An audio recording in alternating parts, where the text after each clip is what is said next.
Pencil, yan. Pinapatanggal ni Boss Ricky. Wala ko na ng sample. Nasa ka?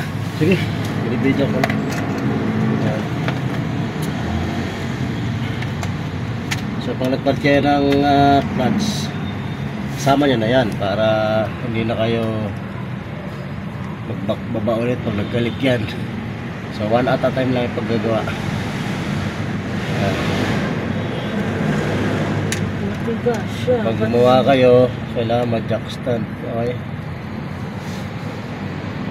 So hindi na namin ito ililift. Yan, madali lang naman tanggalin yung oil seal. Ano? Ayaw? Ayaw. Sa loob. Yan. Kasi ito na ito. Ha? Ito ba siya lata? Ito? Sige. Ginawa. Yan, dyan. Ito? Ingatan mo kung sugatan yung ano. Yan, ingatan nyo kung sugatan yung ano, crankshaft. Pa-slide mo na, pa-slide. Yan. Sirahin mo na yan. Sirari naman na yan eh.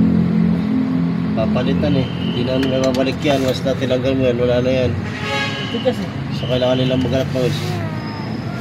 Matigas ka, ba't gano'n? So i-slide nyo lang ang tusok. Tapos tanggal na yan. Parang buo. Ha? Hindi yan buo. Sige na nga. Hindi ako magkasya. Yung mali. Yan, napakaganda. Paluin mo. Asa martelyo mo? Paluin mo na. Butasin mo na. Yan, butasin nyo na. Papalitan na naman na eh. Yun ang ingatan. Ingatan nila yung bakal na huwag masira. Tamaan yung pinaka-crankshaft. So, ganyan lang yan guys. Tanggal na yan. Gas. Ganyan lang. Okay. Ano guys, pagtagal ng oil seal, okay, para i-demo ko lang sa inyo. Yan. Okay. Pinaka the best dyan guys pag natanggal kayo is laging pa-slant ang tanggal. Okay. Yan kasi for demo na lang to. Ito. Slant yan. Slant nyo siya. Okay.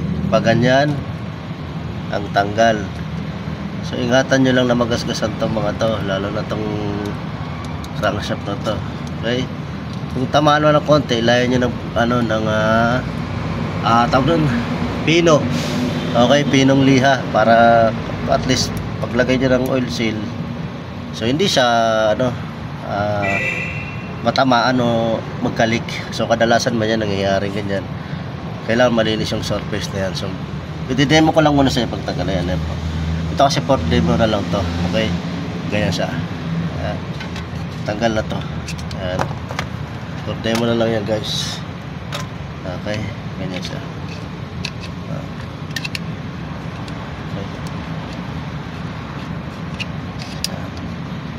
So basta ganyan lang, tanggal na yan. Ayun lang. Okay. Demo ko na lang yan sa inyo. Yan lang.